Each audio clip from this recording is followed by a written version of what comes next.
علما نفعنا بركاته وبكم في الدارين آمين. قال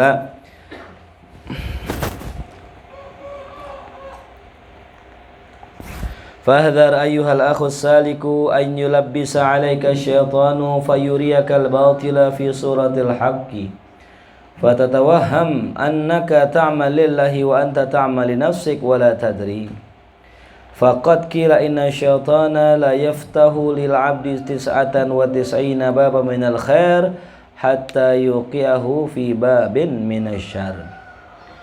Berkata mu'allif Al-Habib Muhammad Al-Idrus mengatakan, fahdar, maka waspadalah, ayyuhal akh, wahai saudaraku, as-saliku, yang menempuh perjalanan menuju Allah. Akan apa? An yulabbisa alaika syaitan, terkena ya talbis, tipu daya syaitan ya. Jangan sampai an yulabbisa alaika syaitan, engkau ditipu oleh syaitan ya. Ditalbis, ditipu. Ada kitab namanya Talbisu Iblis, itu karangan Ibnu Qayyim Al-Jauziyah. Jadi Ibnu Qayyim Al-Jauziyah itu punya guru namanya Syekh Ibn Taimiyah. Nah, Syekh Ibn Taimiyah ini adalah seorang yang kalau bahasa kita itu rujukannya salafi. Nah, dia ini mengalami dua periode, Syekh Ibn Taimiyah. Yang pertama periode mujassimahnya, yang kedua periode sufinya ya. Jadi kenapa Ibnu Qayyim Al-Jauzi bisa menjadi sufi? Karena Syekh Ibnu Taimiyah sufi. Anda punya bukunya, Ibnu Taimiyah itu sufi gitu, di akhir hayatnya, periode kedua ya. Kalau ente belajar tentang masalah itu ya, itu sebelumnya bertemu dengan Syekh Ibn Athaillah As-Sakandari, pengarang Hikam, berdiskusi dengan Syekh Ibn Athaillah As-Sakandari sehingga terbuka pikirannya ya, nggak lagi jumud terhadap ilmu tasawuf ya.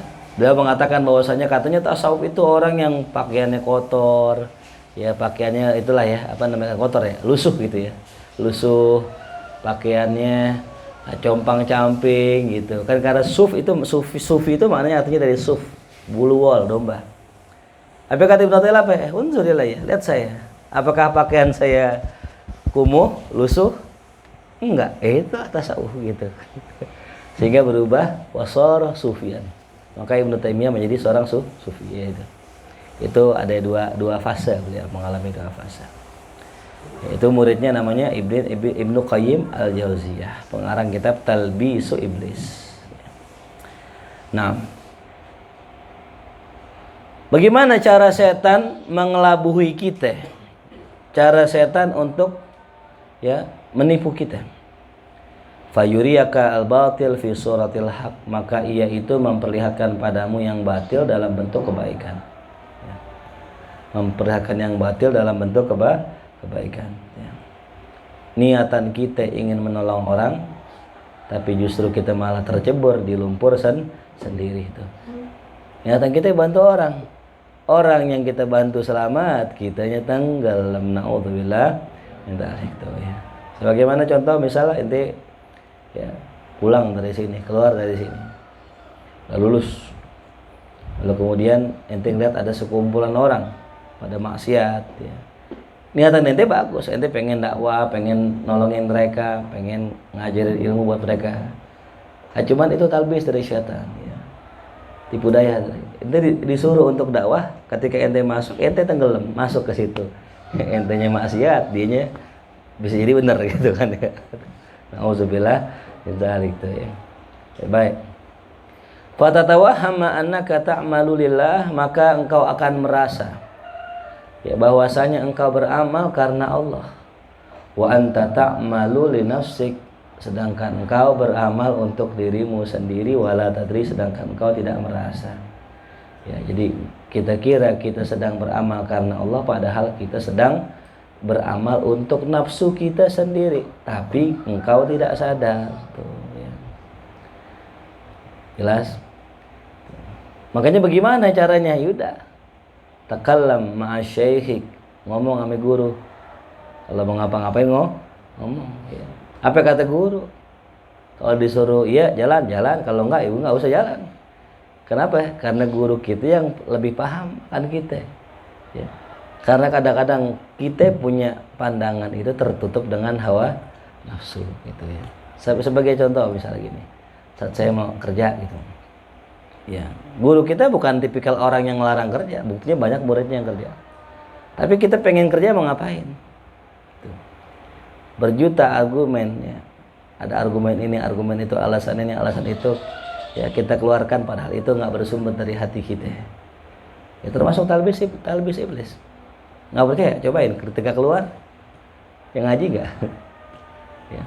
Ya ada salah seorang santri kita kan ya, alasannya pengen kerja, nanti ikut mahya dah, nanti mufti dah, tetap gini alasannya ini ya khair, fadol silakan kerja, kalau itu bersumber dari hati pasti ngaji. Karena kalau orang cinta dia nggak bakal menyempatkan, dia nggak bakal menunggu waktu kosong, tapi dia mengosongkan waktu untuk yang dicintainya ya, dia nggak bakal tuh nunggu waktu kosong nih enggak, tapi dia mengosongkan waktunya agar bisa berjumpa dengan yang dicintai. Tapi nyatanya kan nggak datang kan gitu. Berarti emang nggak dicintai. Kita nggak usah sedih ya. Itulah manusia. Gitu. Jadi itu yang nggak usah sedih ya. Saya juga nggak perlu sedih. Ya. Jelas paham? Jadi kalau ada orang gitu, kita punya dorongan nih dari diri kita, kuat banget dorongan diri kita. Itu bukan berarti dari Allah itu. Nah, dorongan yang kuat di sini dari nafsu gitu. Ya. Argumennya banyak. Ntar lo kalau kerja lo bisa bantu orang, lo bisa nyenengin guru lo bisa nyenengin anak lo.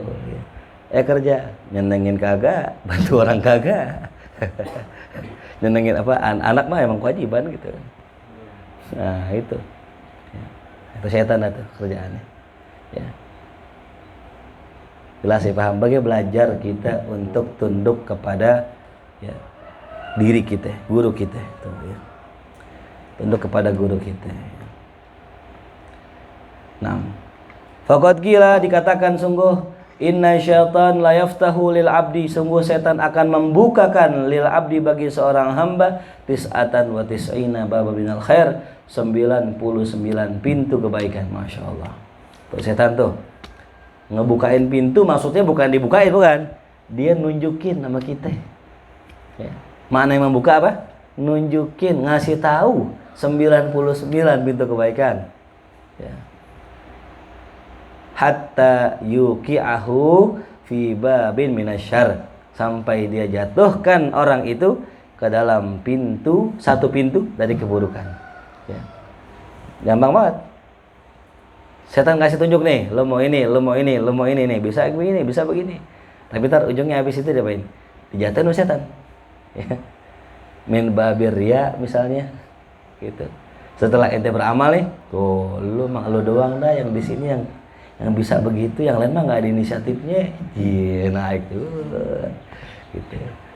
Ya, dibikin ujub, gitu. Jelas paham?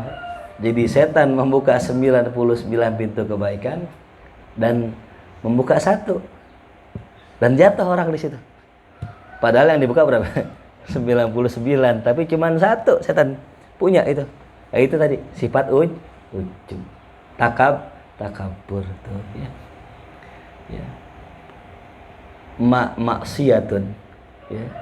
Awrasat dhillan wan kisaran khairan min ta'atin awrasat izzan was tikbar. Itu kata Ibnu Athaillah. Maksiat ya yang mewariskan sifat merasa rendah, merasa hina lebih baik daripada ketaatan ya yang mewariskan rasa mulia dan merasa besar. Ya. Kalau bahasa kata, kalau ente nggak ngapa-ngapain, hanya mengerjakan yang sunnah, ya itu lebih afdol daripada ente mengerjakan sunnah tapi sombong gitu. Ya udah, kalau gitu saya nggak ngerjain sunnah dah. Emang kenapa? Daripada saya sombong, nah itu termasuk kena tipu daya iblis. Nah, terus gimana? Ini kerjain sunnah, cuman jangan sombong gitu. Iya. Ya kan kita kan menjadi selamat tuh. Aku nggak ngerjain sunnah dah, takut sombong gitu. Itu kan setara dengan ente kalau bilang ini, gue nggak usah ngaji takut sombong, takut pinter gue sombong lagi lah. Ente nggak ngaji, dosa. Kenapa? Ngaji kewajiban. Ente nggak sholat fardu, dosa karena kewajiban. Ya. Jadi ketika ente meninggalkan kewajiban karena takut sombong, dosa itu dah termasuk tipu daya setan.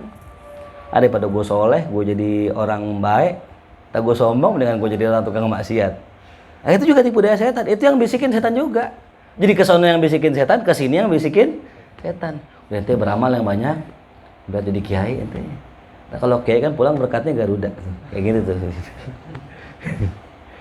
Siapa yang bisikin? Setan. Udah ente nggak usah ngaji. Entah kalau ente ngaji sombong lagi. Siapa yang bisikin? Setan. Kesono setan, kesini setan, begitu. Terus yang mana yang lurus? Yaitu ilmu yang diajarin guru kita, gitu.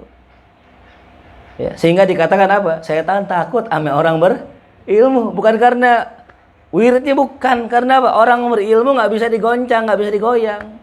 Yang ada dia ntar kena goncangan, masuk Islam dia. Gue takut dah ngeliat orang berilmu kan, yang dalam kisah itu kan. Ya, yang mana yang kita takut? Nah, di masjid. Itu yang lagi tidur itu lah. Ente sama yang baca Quran nggak takut, sama yang tidur takut. Kenapa? Karena orang ikhlas, orang alim. Seandainya dia ngeliat saya kebakar. Tuh, insyaallah. Jelas bang?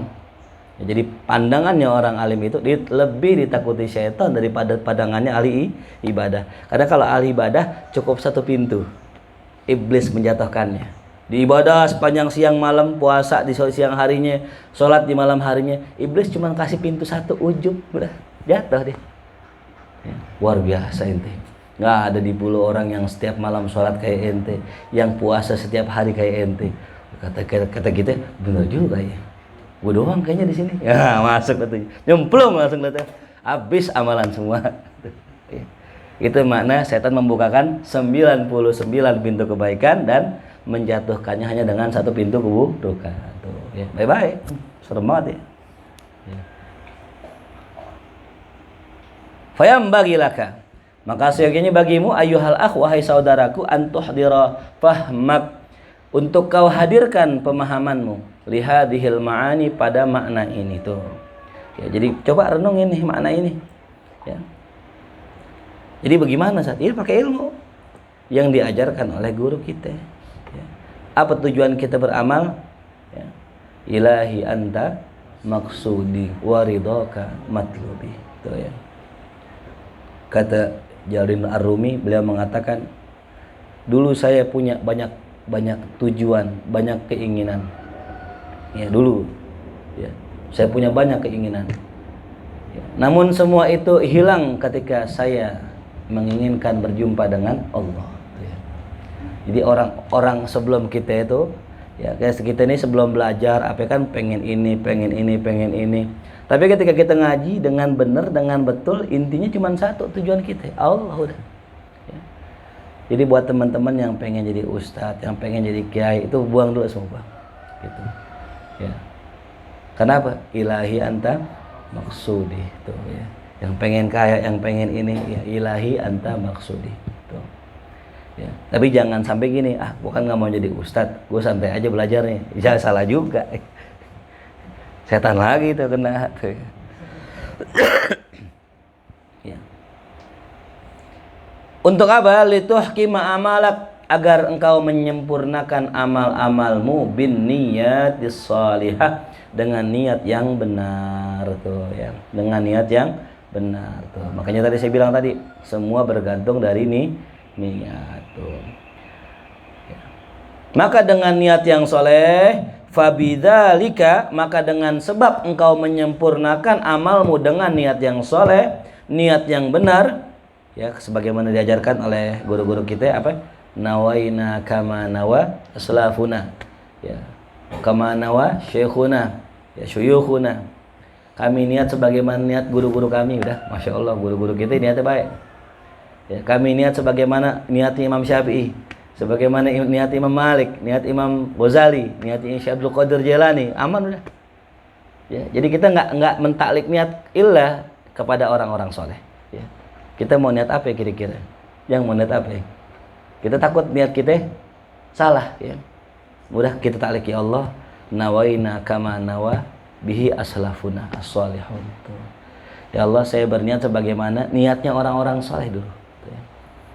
Tuh niatnya paling bagus ya. Niatnya orang-orang dulu. Maka fabidzalika tanzilul barakat, maka dengan sebab niat yang salehah tersebut maka turunlah keberkahan, wa tanmul khairatu, dan tumbuhlah kebaikan. Ya. Tumbuhlah kebaikan. Ya. Jadi kalau kita salah niat nih, ya tinggal taji di dunia aja. Kita salah niat. Contohnya kita udah ngaji nih, udah bener nih. Ternyata kok kita makin hari kok makin kurang ya. Belajarnya makin kurang, ibadahnya mengurang. Nah, berarti ada yang salah di mana? Niat. Nggak usah tinggalin. Itu amalan, cukup ente taji di dunia. Lafazkan ulang niat ente. Gitu. Ya, jadi cara untuk memperbaharui bukannya ente keluar dulu baru masuknya, bukan. Tapi ente memperbaharui ini niat. Contoh ente berumah tangga. Niatnya apa? Siapa yang berniat berumah tangga karena kecantikan istrinya, maka Allah kurangin cantiknya. Siapa yang niat berumah tangga karena kekayaan istrinya, maka Allah kurangin kekayaannya. Nah, ketika dia nikah karena kecantikannya, lama-lama kok istrinya yang cantik jadi nggak cantik di mata dia. Maka rubah niatnya. Bukan ceraiin bininya. Gue ceraiin dulu ya, nanti gue balik lagi. Jangan. Jadi bukan menceraikan, tapi apa? Memperbaiki. Namanya apa? Tajdidun niyah, gitu ya. Itu caranya. Tajdidun niyah. Kalau salah dalam niat maka cukup tajdidun niyah. Memperbaharui niat. Ya. Wa idza qallatil muamalatu lirabbi ta'ala wa dha'ufat asbabuha qallatil khairat. Dan apabila qallat sedikit muamalahnya bersama Allah, wa dha'ufat asbabuha, dan lemahnya sebab-sebab muamalahnya kepada Allah, hubungannya dengan Allah, maka qallatil khairat, sedikit pula kebaikannya. Ya. Jadi kalau ada orang yang dia punya hubungan sama Allah sedikit, maka juga sedikit kebaikannya. Jadi barometernya ya muamalahnya sama Allah. Gitu. Ya, murid yang hebat, murid yang barokah adalah murid yang paling banyak muamalahnya sama gurunya. Muamalah itu bukan berarti ngobrol ya. Gitu. Tapi murid itu terpaut hatinya paling banyak dengan gurunya. Itulah yang paling berkah. Gitu. Itu disebut ittisalur ruh, bersambungnya ruh ya. Saking ittisalnya itu kadang-kadang menimbulkan sesuatu yang unik. Ya. Habib Mundir suatu malam kangen dengan Habib Umar. Beliau sebut Habib Umar, Habib Umar, Habib Umar, Habib Umar, Habib Umar, Habib Umar, Habib Umar. Habib Umar yang disebut namanya. Habib Umar, Habib Umar, Habib Umar. Temennya nanya, ente ngapa sih? Habib Umar, Habib Umar, Habib Umar, Habib Umar, Habib Umar aja. Lama, nggak lama, beliau bilang, rapi. Pakai imamah semua rapi. Habib Umar buka pintu. Nah, Habib Mundir rata Habib Umar rata Habib Mundir. Udah minta tato Anda. Selesai. Cukup, Habib Umar pulang. Nggak ngomong nggak? Gitu. Itu namanya ittisalur ruh. Ya. Itu yang kita cari. Gitu. Dengan guru. Ya. Nah, juga ittisalul abdi ila maulah. Yang kita cari juga ittisalnya hamba kepada Allah. Ya. Tahu muamalah hubungan sama Allah? Pernah ngobrol sama Allah? Ya. Kalau Nabi Musa kalimullah, ya kan? Berbincang langsung sama Allah. Kalau kita mungkin nggak bisa, tapi kita merasakan Allah ada dalam hidup kita atau Allah bersama kita, itu sudah cukup sebenarnya. Ya. Kadang saya masih ingat ya waktu kejadian kitab-kitab tuh ya, kejadian kitab Anyut ya, kitab kena rayap. Itu kayak Allah lagi bicara sama kita. Gitu. Nggak lama setelah itu saya mengalami fase gini, kekosongan itu. Ini kok tumben seharian Allah nggak negor nih gitu. Ya. Kan kita tahunya kan Allah negor kan bukan dengan suara, kita nggak dengar suaranya Allah gitu. Pas banget hati berkata seperti itu, tiba-tiba ada orang ya, ada lagi naik motor gini, ya Allah kok perasaan seharian nih Allah nggak negor aneh gitu. Tiba-tiba pas banget abis ngomong begitu, jarak detik kan, ada orang nendang aqua botol ke tengah jalan. Tahu-tahu orang ada airnya. Itu kena motor saya, nyimprat kena saya. Alhamdulillah Allah negor gitu. Lah sekarang begini logikanya, itu orang ngapain nendang aqua? Yang kedua nggak pas banget kena motor aneh. Ya. Yang ketiga basah lagi. Itu ketika kejadian itu, oh iya langsung Allah, iya Allah, Allah. Nah, gitu. Ya. Ya, jadi cara orang itu bermuamalah sama Allah banyak di antaranya tadi. Ketika kita kena musibah itu Allah lagi ngajak ngomong. Gitu. Ya. Walanabluwannakum bisyai'in minal khaufi wal ju'i wa naqsim minal amwali wal anfusi was samarat wa basyiris sabirin. Ya, kami kelak akan uji manusia dengan sedikit dari rasa takut, lapar dan sebagainya, dan berilah kabar gembira pada orang yang bersabar. Alladzina idza asobathum musibatun qalu inna lillahi wa inna ilaihi raji'un. Jadi mereka lah orang-orang yang kalau kena musibah mereka bilang apa? Innalillah. Sesungguhnya kita punya Allah dan kepada Allah lah kita kembali. Maksudnya apa? Mengembalikan semuanya ini dari Allah. Jadi musibah yang menimpa kita adalah dari Allah. Bahasanya gini, teguran dari Allah gitu. Ya, kalam dari Allah gitu. Ya. Ente kalau aneh lebih deketin lagi ya. Kalau di sekolah ente mungkin ada orang yang ente suka. Ya. Mending mana? Ya, mending mana digampar dia apa dicuekin sama dia? Kenapa digampar? Hah? Karena ente tangannya kena pipi ente. Itu nggak dicuci tuh malaman tuh. Mandi dilewatin aja. Kenapa? Tangannya wangi. Ya kan? Mending digampar daripada dicuekin. Gitu. Sakit gak digampar? Tapi indah. Ya salam. Zainab ya. Ini contoh ya. Habis ente kalau nggak begitu nggak paham kayaknya. Gambar pak aja Tuhan. Sakit gak? Sakit. Pedih gak? Pedih. Cuman bagi yang cinta, para muhibbin ini nikmat. Kalau perlu lagi. Belah kiri belum? Iya, ada. Belah kiri belum tuh. Sama orang soleh begitu. Daripada dicuekin nih, kok gua hidup lurus-lurus aja gitu. Ya, lurus-lurus aja. Duit ada, makanan ada, badan sehat. Ya, orang baik sama kita. Enak gak? Hah? Buat orang soleh kagak enak nih, Allah kagak negor-negor nih gitu. Dikasih sakit, alhamdulillah ya Allah, gitu kan? Udah mulai paham belum? Jadi sakit buat orang soleh ya Pi ya. Apa? Nah, itu ibarat kata digampar sama Allah gitu. Girang kalau dulu ada kiai gitu, ya kiai namanya Mama Gentur, Mama Aang Nuh kalau salah. Itu kalau yang digampar sama Angno jadi orang kaya itu. Digampar, tebak, jadi orang kaya. Ya. Itu yang cerita orang banyak itu. Pokoknya kalau digampar beliau jadi orang kaya gitu. Ini mah gak digampar. Jadi miskin. Beda ya kalau gampar wali jadi kaya.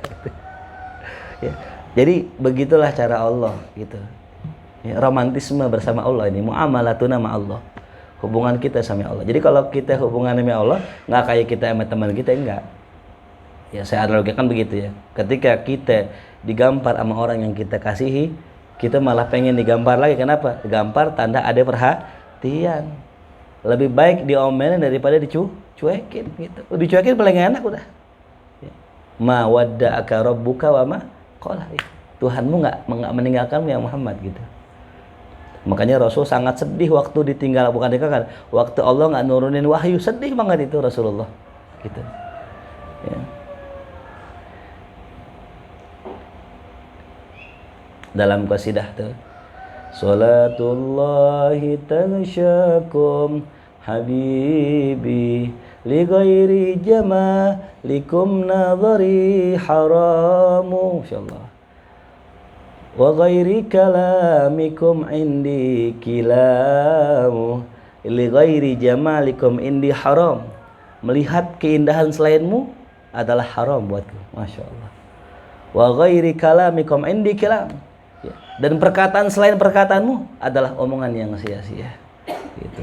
Ada lagi di bawahnya tuh. Apalagi terusannya? Apalagi terusannya? Hah? Wa umrun tasri minkum ba'da yaumin. Ya. Wa umrun tasri minkum ba'da yaumin wa sa'atu ghairikum amun fa'amun tuh. Ya. wa sa'atu ghairikum amun fa amun. Sesaat saja tanpa dirimu ya Rasulullah itu bagaikan bertahun-tahun lamanya gitu. Jadi wajar kalau Rasul cuma beberapa hari. Allah nggak ngasih wahyu sama Rasulullah beberapa hari, itu Rasul gelisahnya luar biasa, galaunya Masya Allah. Itu sama kayak ente lagi falling in love, lagi jatuh cinta, ente WA itu yang ente sukai, sehari checklist 1, 2 hari checklist 1, 3 hari bisa gak? Lagi enak-enak WA-an kan, tahu-tahu hilang ya. Tuh. Ya. Paham? Enak, sedih gak? Jangan sedih gak? Jangan. Iya. Pernah gak ngalamin begitu? Kita kok hilang deh. Mana ya, gelisah kan kita. Apa dia marah kali? Apa dia ngape gitu, kesel sama kita. Kita cuma pengen tahu, ngapa sih ente kok gak ngehubungin aneh gitu. Gelisah, galau luar biasa itu ya. Begitu juga para hamba kepada Allah. Itu namanya muamalatul abdi ma'arrab tuh ya. Pantes Nabi bersabda, idza ahabballahu abdan ibtalah. Kalau seorang hamba dicintai Allah, Allah kasih ujian, ibtalah. Allah kasih bala, Allah kasih musibah. Ya, sakit ya Pi ya. Itu Allah sayang ya Pi. Ya, gitu. Ya. Ada nggak ada orang begitu, ketika ada orang udah pengen menjelang akhir hayatnya dikasih sakit. Biar ngapusin dosanya, ya Pi, ya. Mau makan enak. Ya. Dia dikasih sakit kan ya. Agar apa dikasih sakit? Nah, agar habis kayauma waladathu ummuhu. Kayauma ya. Bukan kayaumi, kayauma waladathu ummuhu. Ya. Terusnya apa harusnya? Kayaumi. Ya. Nah, maka tadi ketika hubungan seorang hamba bersama Allah lemah sedikit, nggak ada hubungannya, nggak ada muamalahnya, maka qalatil khairat, kebaikan juga sedikit. Wartafa'at al barakat, keberkahan pun akan diangkat. Wa nazalatil uqubat, turun hukuman minas sama, dari langit ke bumi tuh. Wa ammatil ghumum, dan juga kesedihan menjadi ammat, meluas. Wa fasadat ahwal khaliqah, dan rusaklah keadaan makhluk tuh ya. Jadi kita ini komunitas orang muslim harus punya ya muamalah bersama Allah ya. Apa bentuk muamalah yang sifatnya komunitas? Ya sholat berjamaah ya, majlis zikir, majlis taklim, istighosah, apaan aja lah ya. Yang sekampung nih ya, nggak ada tuh acara-acara seperti itu, nggak ada sholat jamaah, nggak ada majlis, nggak ada majlis zikir, itu nggak ada hubungannya sama Allah. Kalau sekampung nggak ada yang begitu, itu rahmat Allah nggak turun, itu berkahnya nggak turun ya gitu, bisa rusak. Hadhil umur lazimatun la takadu tukhti, perkara ini sangat lazim ya, sangat menempel, la takadu tukhti, nggak pernah salah ya. Fa akhlisu amalakum ayyuhal ikhwan, maka ikhlaskanlah amal-amal kalian wahai saudaraku tuh. Jadi disuruh apa? Ikhlas. Ini yang berat ya. Ada orang pengen berubah gitu, tapi karena mengharapkan sesuatu ya, pengen nikah ya. Ente sholat nggak? Enggak. Yaudah kalau mau nikah sholat dulu. Kira-kira sholatnya ikhlas enggak? Ente mau nikah, kalau ente bisa ngaji nggak? Enggak. Kalau bisa sih belajar ngaji dulu. Kira-kira ngaji ikhlas gak? Umumnya ya, walaupun hati nggak ada yang, cuman umumnya secara hukum zahir gitu. Ya. Nah maka ketika kita nggak ikhlas, tuh disuruh beliau fa akhlisu amalakum ayyuhal ikhwan litasruha ahwalukum, agar baik keadaan kalian tuh ya. Nah ini kaitannya niat. Jadi nih kita ini kadang kehidupan kita itu morat marit ya, susah, itu sebenarnya dari hati sumbernya. Karena ada orang ngerjain amal sama, amal persis mirip. Nih duha, nih baca Quran, nih puasa. Kok yang atuh susah mulu, yang atuh enak hidupnya. Dalam artian enak bukannya enak terus ya, maksudnya berkah aja gitu. walaupun nggak banyak tapi hidupnya tenang, nyaman gitu. Kenapa kok yang atuh ini kok padahal amalnya sama? Ya. Kenapa bisa beda? Karena hatinya beda. Ya. Karena apanya? Hati. Rezeki bisa jadi beda ya. Ente jangan berpikiran begini. Kan ada orang begitu motivator gitu ngasih motivasi. Ente kalau sedekah 100.000 dibalas 1 juta. Sedekah 1 juta dibalas 10 juta. 10 juta dibalas 100 juta. Ente bukan lagi dagang sama Allah.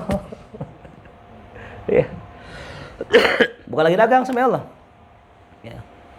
Ini keliru ya. Karena begini, kalau ente patokin balasan tuh harus 10 kali lipat, ya. Di mana rezeki yang lain? Allah bisa aja ketika ente sedekah 100.000, Allah ganti gope.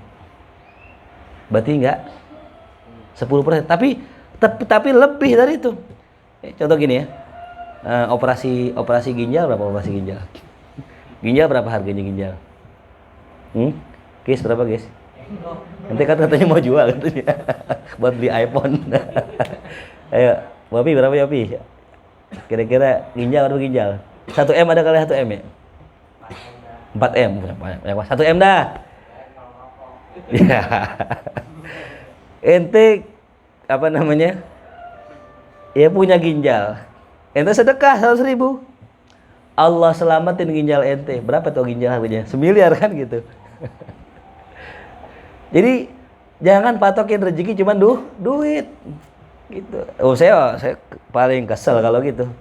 Sudah sedekah sekian balas Allah sekian lah. Saya kan punya sakit nih ya. Ya saya ada sakit gula, ya ada ini. Ya banyak lah pokoknya gitu. Ya. Alhamdulillah itu. Sampai sekarang masih hidup, masih sehat gitu. Paling sakit sehari itu ya. Kemarin sakit, alhamdulillah sekarang ngajar, kemarin ngajar. Gitu. Itu dari siapa itu? Ya Allah, itu balasan sedekah kita sehat. Jadi jangan dipatokin orang kalau sedekah 10.000 dibalas 100.000, belum tentu. Bisa jadi Allah kasih dalam bentuk yang lain. Ya. Masih ingat kemarin, kenapa engkau jadi orang alim ya Ibn Abbas? Karena 3. Yang pertama, lisanun saul, qalbun akul, wa kafun badul. 3 sebabnya. Karena lisan yang suka nanya, akal yang suka berpikir, dan tangan yang suka ngasih. Itu berarti kalau ente mau pinter caranya sedekah. Kenapa? Dengan sedekah mungkin setengahnya dibalas duit, setengahnya dibalas ilmu sama Allah. Mahal itu ya. Ilmu nggak mesti di majelis ya, enggak. Kita buka Facebook nih, tahu-tahu ngelihat ada tulisan orang bagus, itu juga ilmu ya. Kayak kita kisah semalam ya kan, Al-Imam Al-Baqilani, Masya Allah ya. Gitu. Kisah luar biasa kan itu. Di mana saya temuin? Di Facebook teman saya. Dia buka, oh ajib nih kisah nih.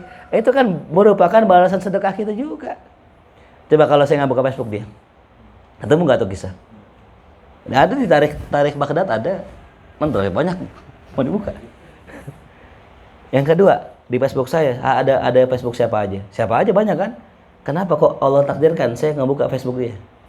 Nah, itu dia rezeki dari Allah. Gitu. Ya.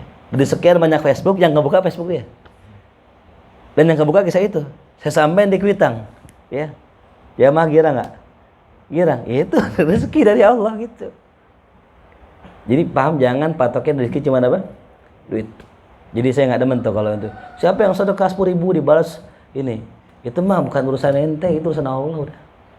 Allah pasti balas. Wallahu yudha'ifu liman yasha. Tapi jangan patokin berapa balasan Allah. Kita nggak lagi dagang sama Allah. Ya. Jelas paham ya? Yang pasti Allah pasti balas berlipat ganda. Cuman bentuknya Allah yang lebih tahu daripada diri kita itu ya. Nah, kembali lagi tadi, ketika ada 2 orang mengamalkan amalan yang sama, hasilnya beda, berarti salah di mana? Saat saya udah ngikutin dia, sholat duha, 8 rakaat lagi. Kok hidup saya gini-gini aja? Lu niatnya karena apa? Karena pengen kayak dia kan hidupnya. Nah itu salah udah. Bukan lillahi, salah. Nah dia sholat duha karena cinta sama Rasulullah. Ente sholat duha karena pengen hidup kayak dia. Gitu. Dia gak punya pengenan kayak ente. Yang itu kesalahannya. Makanya amalnya gak salah ya. Amalnya gak salah. Ya. Gitu. Wa amilu Wa amilullah, dan muamalahlah kepada Allah.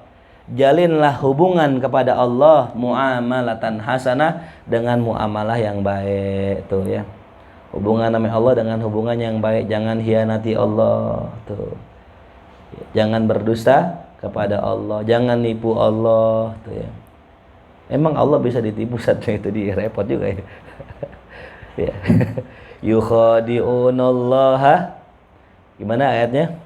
Wa minan nasi may yaqulu amanna billahi wa bil yaumil akhir wa ma hum bimu'minin. Di antara sebagian orang ada yang mengatakan saya beriman kepada Allah dan hari akhir, wa ma hum bimu'minin. Mereka enggak beriman. Yukhadi'unallaha walladzina amanu wa ma yakhda'una illa anfusahum wa ma yash'urun. Mereka hendak menipu Allah. Hendak menipu Allah tuh.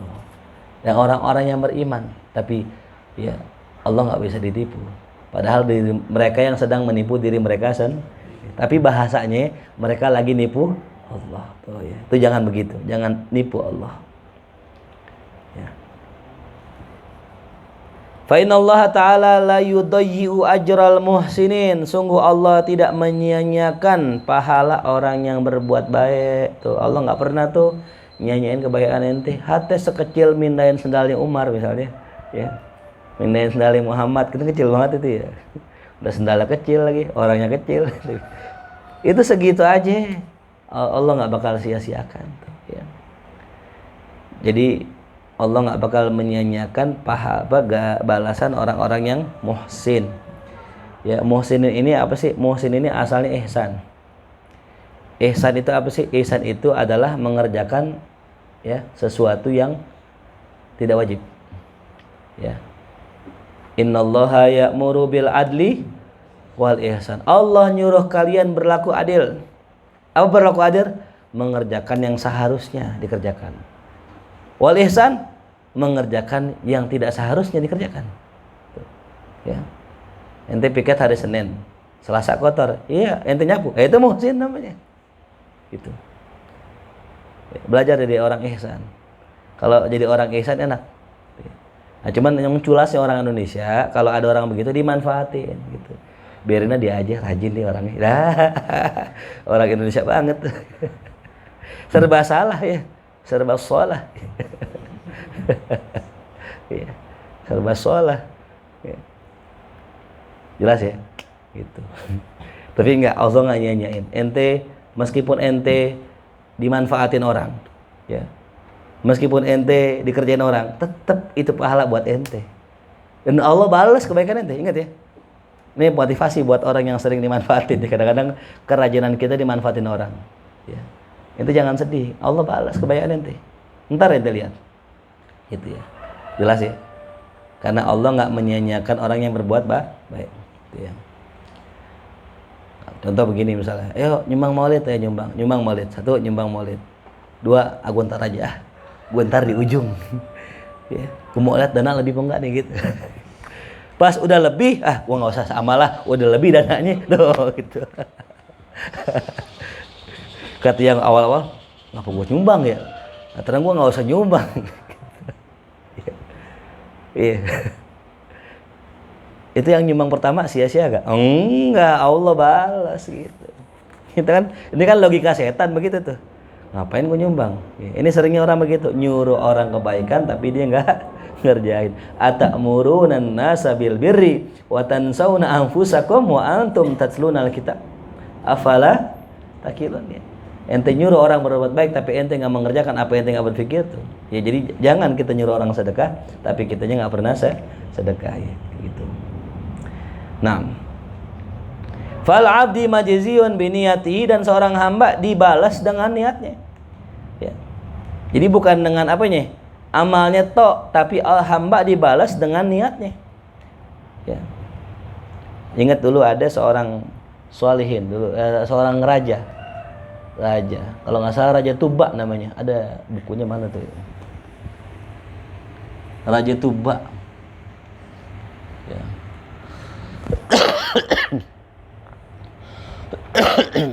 Nah, buku kisah ini di mana ya buku kisah ya? bukan yang kecil. Dari ya. Jadi di situ dikisahkan tentang Raja Tuba. Raja Tuba itu kalau nggak salah dia apa namanya, berniat ya membeli sebuah rumah, diniat, ya Allah, nih saya peruntukkan rumah ini untuk Nabi akhir zaman. Itu di masa jauh, ratusan tahun sebelum Rasulullah hijrah ke Madinah, ratusan tahun. Karena niatnya begitu, subhanallah, ketika zaman Rasulullah, Rasul hijrah kan nginep di rumah Abu Ayyub Al-Ansori kan, awal-awalnya di situ. Yang sampai Abu Ayyub agak enak ya kan, mau tinggal di atas salah, mau tinggal di bawah salah gitu. Mau tinggal di atas nanti repot, Rasul keluar kita pasti nggak enak kan sama Rasulullah.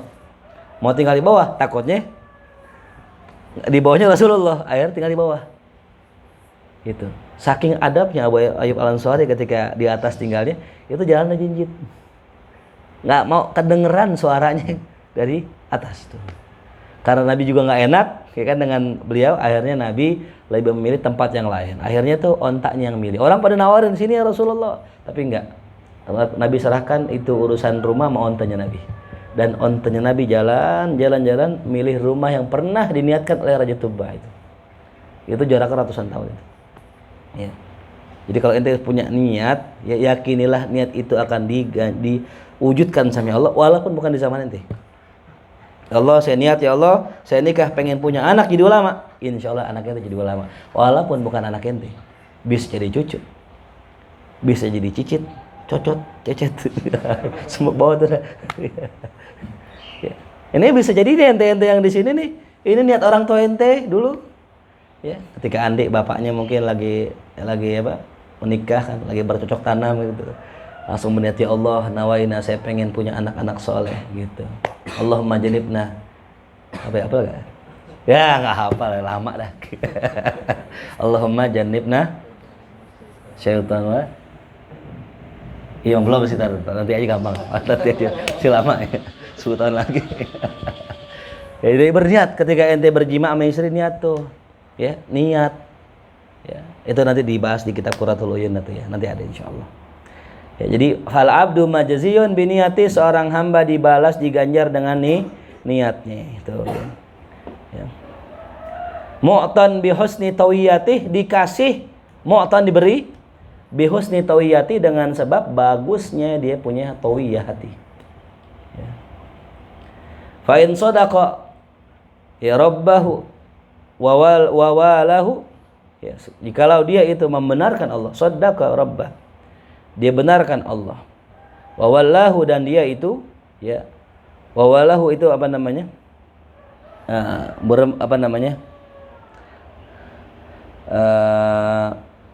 menjaga Allah, tawallallahu hifdzah wa hamahu, Allah urus penjagaannya dan perlindungannya. Allah yang jagain, Allah yang lindungi. Itu kayak kisah yang di Ashabul Kahfi, surah Al-Kahfi ya.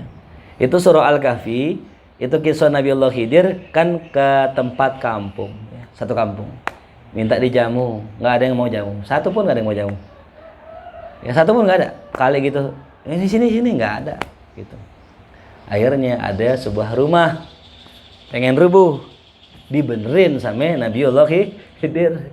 Nabi Musa protes, ente kita kemarinnya nggak dijamu, ente mau sukarela bantu dia gitu, mintalah upah gitu maksudnya ya. Akhirnya hada firaq ya baini, ini perpisahan antara engkau dan aku, pisahlah tuh, dia berjelaskan lah, ini ternyata ini rumah punya seorang anak ya, yatim gitu. Wakana abuhuma solihah, wakana abuhuma solihah, dan bapaknya ini orang soleh. Katanya abuhuma ini maksudnya adalah kakeknya yang ketujuh ya. Dia punya kakek nih yang ketujuh, itu punya harta, diniatkan untuk keturunannya, Allah jaga sampai 7 turunan tuh harta ya. Paham? Ente punya harta, kalau ente orang baik, Allah jagain harta ente sampai 7 turunan tuh ya. Siapa yang benar ame Allah ya, benar ame Allah, Allah yang urus penjagaannya, Allah yang lindungin dirinya sampai 7 turunan. Ini bukan bapaknya nih, abuhuma kata ulama tafsir adalah kakeknya yang 7 Jadi kakeknya yang 7 mewariskan harta itu dijagain sampai 7 turunan tuh. Sampai Nabi Khidir ikut turun tangan tuh. Ya. Yang kemarin begitu ya. La talidul haya ilal haya. Ular enggak ngelahirin kecuali apa? Ular gitu ya. Paling enggak ente ular gara-gara kali. Gede. Ya, tuh jaga ya. Jaga Allah ya. Apa namanya? Ayahfazillah yahfazka itu ya hadisnya. Jaga Allah, niscaya Allah akan menjagamu. Ya. Kama dzukira, sebagaimana disebutkan anna Alian, bahwasanya Sayyidina Ali radhiyallahu anhu qala, ia mengatakan fi khutbatihi, ingat ya, fi khutbah bukan khitbah jangan ya. Fi khitbatihi yaitu lamaran. Beda harokat itu beda arti. Fi khitbatihi, oh berarti lagi lamaran dong, enggak. Khutbatihi. Ya.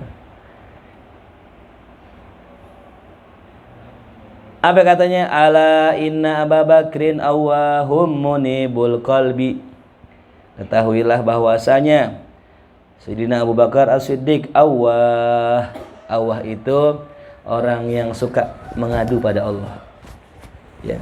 Ada yang mengatakan orang yang suka bilang oh itu Allah. Oh, ya Allah, ya Allah, ya Allah. Itu awwah tuh. Banyak Allah, ya Allah, Allah, Allah. Tuh. Munibul qalbi, orang yang hatinya kembali pada Allah tuh. Makanya Sayyidina Abu Bakar mana saya kisahkan ya, orangnya lembut, halus tuh ya Allah ya. Ala wa inna Umar bin al-Khattab nasahallaha fa nasahahullah. Sayyidina Umar itu orang yang nasah, orang yang tulus kepada Allah, maka Allah pun tulus kepadanya. Ya. Ya. Ala wa innahuma kharaja minad dunya khamisain.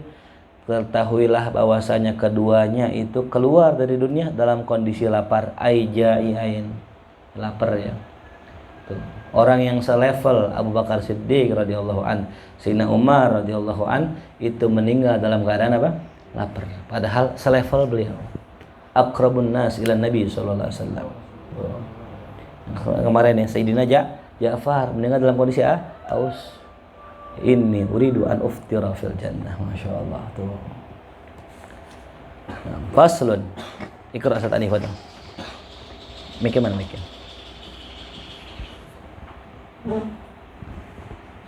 Bismillahirrahmanirrahim.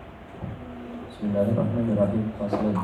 Yang bagi laka ayyuhal akhu an taj'ala sidqa Nasbah nasaba ainaika wa muqaddimata muqaddimatan umurik umurika. Maka qila as-sidqu sayfullahi fi ardihi ma wudi'a ala syai'in illa. Nah, bismillahirrahmanirrahim. Faslun wa yanbaghi laka ayyuhal akh, seyogyanya bagimu wahai saudara, antaj'ala sidqa nasba ainaik, engkau jadikan kejujuran itu nasba ainaik, pusat perhatianmu ya. Jadi yang fokus kita ya adalah kejujuran ya. As-sidq ya. Ini sidik maknanya apa sih? Nah ya, sidik maknanya apa yang tampak di lahir ada dalam batin ya, atau samanya antara zahir dengan batin, itu namanya sidik, jujur ya. Apa tadi sidik? Sama antara zahir dan batin, apa yang nampak di luar sama dengan yang dalam, itu sidik namanya ya. Jadi kalau ada orang luarnya itu bagus, dalamnya nggak bagus, namanya nggak sidik gitu ya. Jadi jujur ini banyak levelnya. Nah yang paling rendahnya aqallu sidik adalah asidku fil lisan ya. Jujur dalam apa? Lisan. Itu paling sedikitnya ya. Jadi atasnya asidku fil amal, jujur dalam amal. Nah yang terakhir asidku fil hal, jujur dalam hal itu ya. Ini yang paling tinggi ya. As-sidqu fil lisan, fil amal wa fil hal. Ya. Contohnya gini. Yang udah makan belum? Gitu. Bilangnya belum, padahal apa? Udah. Itu namanya apa? Itu enggak sidik fil lisan, berlisan. Gitu. Ya kebanyakan orang masih bermain di ranah ini. Gitu. Ya. Yang lebih tingginya ini as-sidq ya fil hal. Wa anta ja'ala muqaddimata umurik, engkau jadikan itu sidik muqaddimata umurik, awal dari segala urusanmu ya. Awal dari segala urusan. Faqad qila, maka sungguh dikatakan as-sidqu sayfullah fi ardi. Sidik merupakan pedangnya Allah di bumi, di buminya Allah. Pedangnya Allah. Ma wudi'a ala syai'in illa qaddah. Tidaklah diletakkan atas sesuatu illa qaddah, kecuali akan memotong itu hal tersebut ya. Wa'lam anna sidqa bima'naya, ini sidik terbagi dua makna kata pengarang. Apa itu? As-sidqul lisan, yang kedua sidqul qalb. Nah, ya, sidqul lisan sama sidqul qalb. Fa sidqul qalb huwa aslu sidqil lisan. Maka sidiknya hati itu merupakan asal sidiknya lisan. Jadi orang bisa jujur dalam lisan gara-gara jujur hati. Wa huwa umdatul qaum, itu merupakan umdah ya, sandarannya para ahli sufi ya, wa muawwaluhum ya, dan ya tujuan mereka. Wa sidqul lisan hasanun, jujur dalam lisan bagus, lakinna sidqal qalbi masdaruhu wa asluh, akan tetapi jujurnya hati merupakan masdar, sumbernya dan asalnya jujur lisan. Jadi orang bisa jujur di lisan gara-gara hatinya jujur gitu. Li'annahu yadullu ala imaratil batin wa nazahatin nafs. Karena bahwasanya ia jujur hati itu ya menunjukkan atas imaratil batin, hidupnya batinnya. Wa nazahatin nafs, dan sucinya dia punya jiwa tuh. Jadi kalau ada orang jujur itu tanda tuh hatinya hidup, tanda hatinya bersih. Wal kadzib, dan dusta, wa in kana qabihan sayyi'an, meskipun buruk ya dan tercela, lakinna kadzibal qalb akbah wa adhar, akan tetapi dustanya hati lebih buruk dan lebih bahaya. Kedustaan hati lebih buruk dan bahaya. Tuh, makanya ya Sayyidina Umar radhiyallahu an dikatakan itu, beliau adalah orang yang ya ahsan sarirahnya minal alaniyah, dari lahirnya ya. Allahumma ij'al sarirati ahsan min min alaniyati. Ya Allah, jadikanlah sarirahku lebih bagus daripada alaniyahku ya. Gitu. Jadi kalau ada orang banyak dulu kiai-kiai itu penampilannya ya Allah itu nggak menunjukkan bahwa dia orang alim ya. Gitu. Jadi kadang pakai pakaian kokonya udah kuning kan gitu ya. Sarungnya sarung lama, pakai peci biasa gitu. Padahal pengarang kitab Al-Munawwir. Iya. Ya, kitab Al-Munawwir itu pengarang kitab Al-Munawwir begitu penampilan. Ente kalau ngeliat kagak kayak ulama gitu. Gitu. Saking luar biasanya. Kenapa? Fokus mereka ini, bukan tampilan lahir gitu ya. Jelas. Jadi kalau orang dusta ya hatinya lebih buruk. Li'annahu yadullu ala kharabil batin, karena yang demikian menunjukkan atas rusaknya batin, wa fasadi halin nafsi, dan rusaknya keadaan jiwa, danaatan karena kerendahannya, wa lu'man, dan tercelanya ya, karena rendah dan tercela. Wa talzamu minhu asya'a radiatan, maka menghendaki dari sebab itu asya'a berbagai macam, radiatan perkara yang rendah, yang hina, tazidu al-kadhib, yang bisa menambah kedustaannya, yadulul kadhib alaiha, dan juga menunjukkan dusta atasnya tuh. Jadi kalau orang udah rusak hatinya, apaan aja dah ya. Ini dengar tuh di beberapa beberapa video ada orang kalau jualan wallahi udah khalas, sudah kadhib. Jangan percaya orang yang suka bilang demi Allah obral ya wallahi gitu ya. nggak perlu wallahi kecuali dalam perkara yang sangat-sangat mendesak. Yang tadi fitnah zina, baru wallahi ya gitu. Masalah makan gorengan 3, nanti makan gorengan lebih tuh, wallahi usah gorengan doang. Udah kasih lagi dah tuh. Kita makan 3 dibilang 5 gitu. Kurang berapa ya? 2.000. Kita makannya 3 bener. Dia bilang lu 5. Enggak 3 bang, 5 lu 3. Wallahi dah 3 gitu. Ya kasih 2.000 nggak usah wallahi gitu. Karena wallahi itu adalah kartu as kita gitu. Jelas? Li'anal insan idza hanat nafsuhu alaihi. Apabila seorang manusia apabila rendah dirinya, walam yubali, enggak peduli an yaroha bi'ainil khasasah, walam yubali, enggak peduli dengan dipandang dengan pandangan yang hina, wan nakisa, dan pandangan yang kurang, dalat halatuhu, maka menunjukkan keadaannya ahadihi, ya, menunjukkan keadaannya itu ala dana'ah, atas kerendahan, wa alal wadu'ah, atas kehinaan, fanafat halul gurbi min rabb, maka menafikan kedekatannya bersama Allah Subhanahu wa taala tuh. Jadi ya kalau ada orang nggak peduli dipandang dengan pandangan hina dan kurang, maka menunjukkan dia jauh dari Allah gitu ya. Namanya muru'ah ya. Namanya apa? Muru'ah. Ya. Wallahu alam bissawab ya.